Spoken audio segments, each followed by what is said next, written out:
86절. 예수께서 말씀하시기를 여우도 그들의 굴이 있고 새들도 그들의 둥지가 있다. 그러나 사람의 아들은 누워서 쉴 자리가 없다라고 하셨다. 예수께서 당신 같은 각자도 욕심으로 얼룩진 이 3차원 세상에서는 쉴 곳이 없다고 한탄하신다. 아무도 이해해주는 사람이 없고 그저 병을 고쳐달라거나 혹은 그를 왕으로 세워 세력을 이루려고 한다.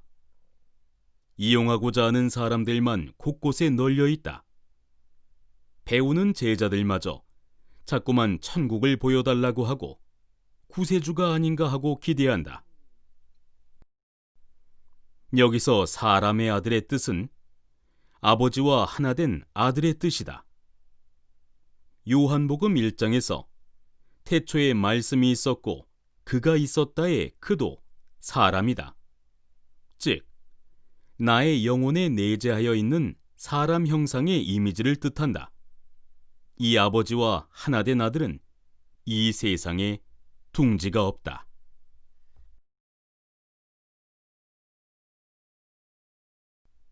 (87절) 예수께서 말씀하시기를 한 육신에 매달리는 그 육신은 얼마나 비참한가.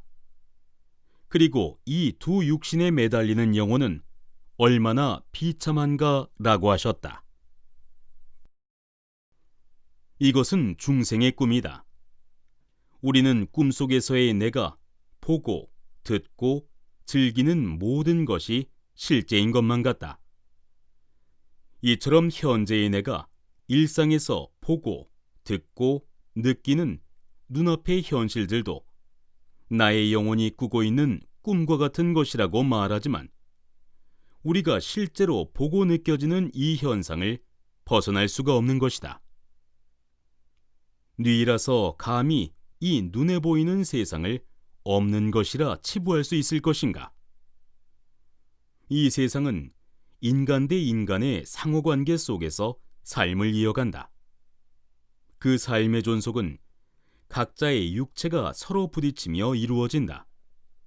나의 몸과 상대의 몸, 그리고 이 상호관계에 얽매이는 우리의 영혼이 비참하다는 것이다. 그러나 예수께서는 그 초라한 몸 안에 완전한 몸이 있으며 인간 서로에게 얽매여 울고 웃는 영혼 속에 완전한 성령이 있으니 진정한 자신의 몸과 영을 찾으라는 것이다.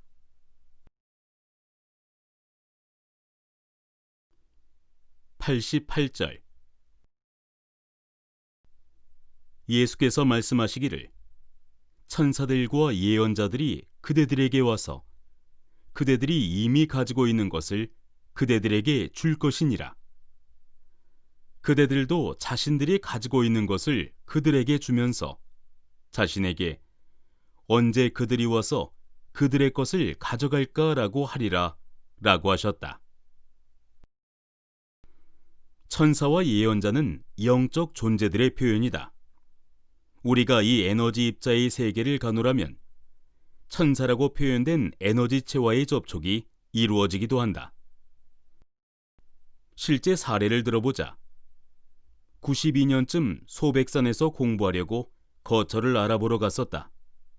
한 분 스님을 만났었고 그의 토굴에서 하룻밤을 지나게 되었다. 다 쓰러져가는 흙집을 나무 기둥을 세워서 떠받쳤고 담장도 없는 마당에서 바로 방으로 들어서는 문짝은 마른 목걸로 찌그러져서 제대로 닫히지도 않았다.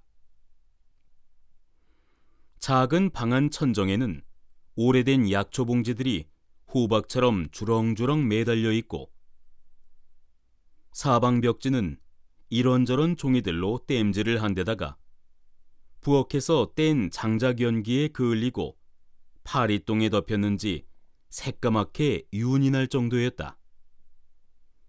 발고린내와 청국장 냄새가 뒤섞인 것처럼 말로 표현하기 어려운 냄새 때문에 잠을 이룰 수가 없었다. 그리고 참선을 많이 해서인지 떨어져 자는 스님에게 슬금슬금 내 기가 빨려나가는 것 같았다. 한밤중에 어디 가 있을 데도 없고 기 빠지는 것은 질색이던 나로서도 달리 방도가 없었다.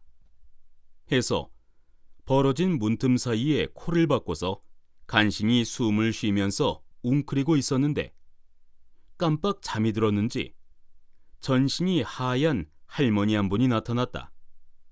그리고 몇 미터 떨어진 곳에 안개처럼 어스름한 가운데 또 한 사람이 서 있었다.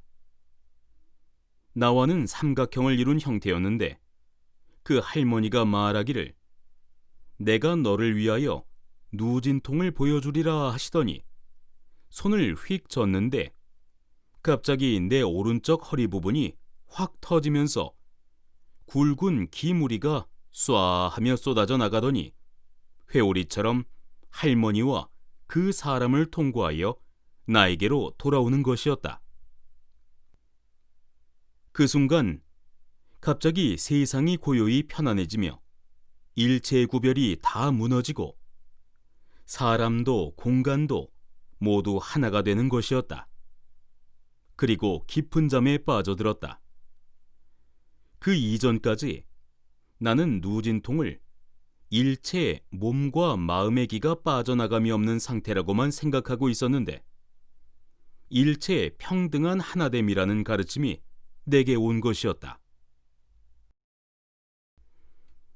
또 소백산에서 한겨울 밤중에 비닐막을 치고 수련한 적도 있었는데 한참 내면에 집중하던 중에 한 10여 미터 떨어진 곳에 어떤 존재가 서 있는 것이 느껴졌다.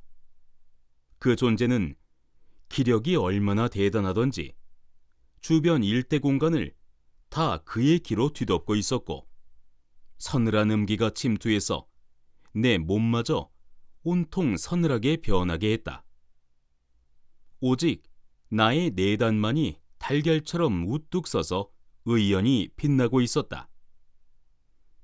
이것을 어떻게 할까 생각하다가 천선정리에서 천마가 나타나 너를 시험하더라도 상대하지 않으면 사라지리라 하는 구절이 떠올라서 가만히 나의 내단만 잡은 상태로 앉아 있었다.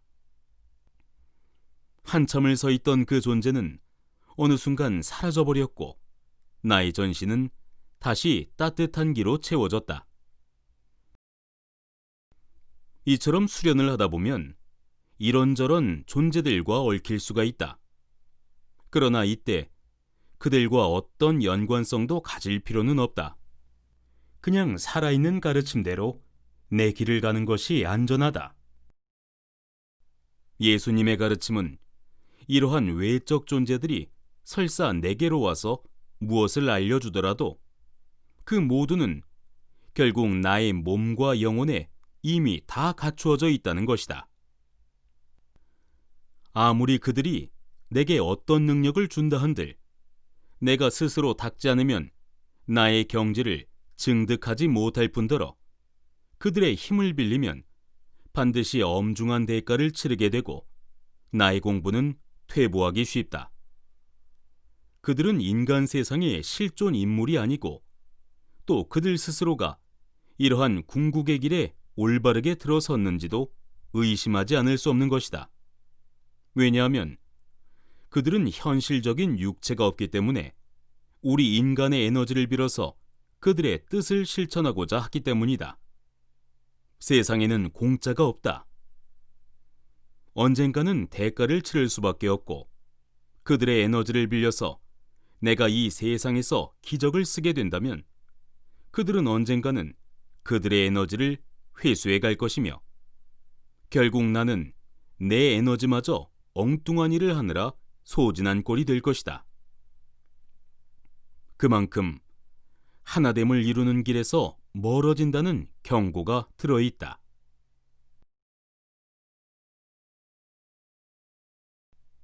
(89절) 예수께서 말씀하시기를 왜 그대들은 잔에 겉만을 닦는가? 그대들은 안을 만드니가 또한 겉을 만든 이라는 것을 깨닫지 못하는가? 라고 하셨다.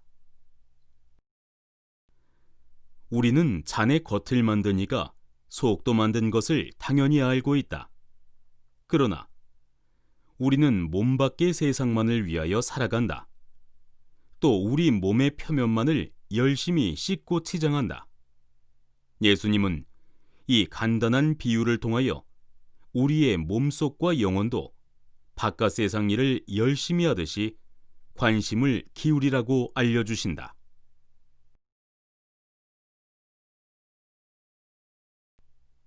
90절.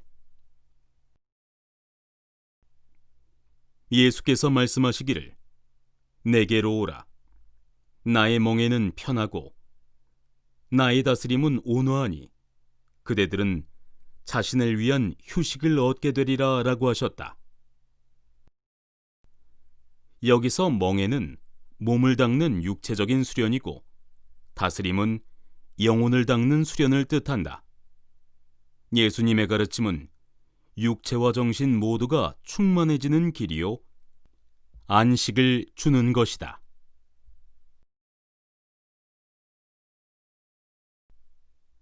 91절.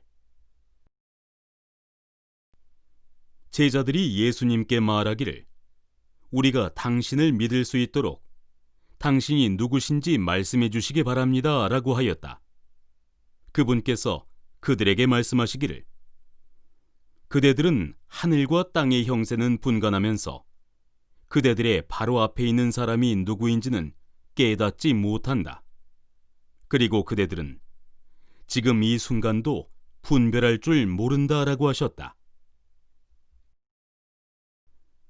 요한서에 보면 제자들이 하얀 돌을 얻는 장면이 나온다. 그러나 아직도 끊임없이 예수의 말을 믿지 못하고 천국이나 메시아로서의 예수를 찾고자 하는 이러한 질문을 보면 그들의 단계가 의심스럽고 새삼 이미 고착된 관념의 벽이 두꺼움을 느낀다. 예수님은 과거의 관념으로 나를 보지 말고 현재 그대들 눈앞에 있는 살아있는 나를 제대로 알라고 하신다. 그리고 자신과 만나서 가르침을 받는 이 순간들이 얼마나 소중한지도 알지 못한다고 하신다. 제자들은 예수가 곧 자신들을 떠나 다시는 보지 못할 줄을 모르고 있는 것이다.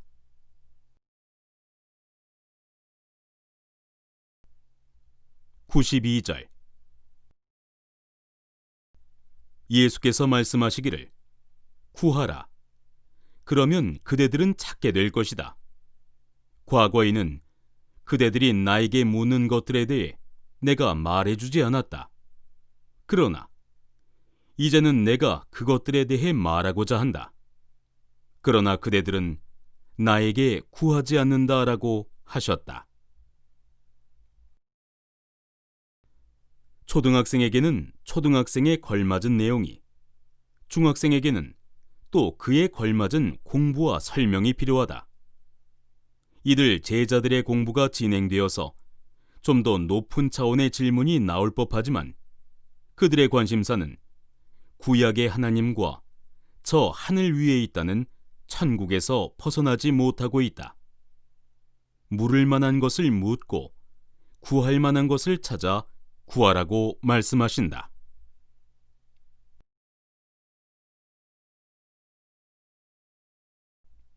93절. 거룩한 것을 개에게 주지 말라. 왜냐하면 그들이 그것들을 똥더미에 버릴 수 있기 때문이다. 진주들을 돼지들에게 주지 말라. 그들이 라고 하셨다. 가치를 알아보는 지혜로운 어부는 가장 크고 훌륭한 고기 한 마리만 취하고 현명한 상인은 자신의 물건을 다 팔아서 영원히 변치 않는 한 알의 진주를 샀다고 비유하셨다. 제자들이 타인에게 예수님의 가르침을 전할 때 그 가치를 알 수 있는 자에게 전하라는 말씀이다.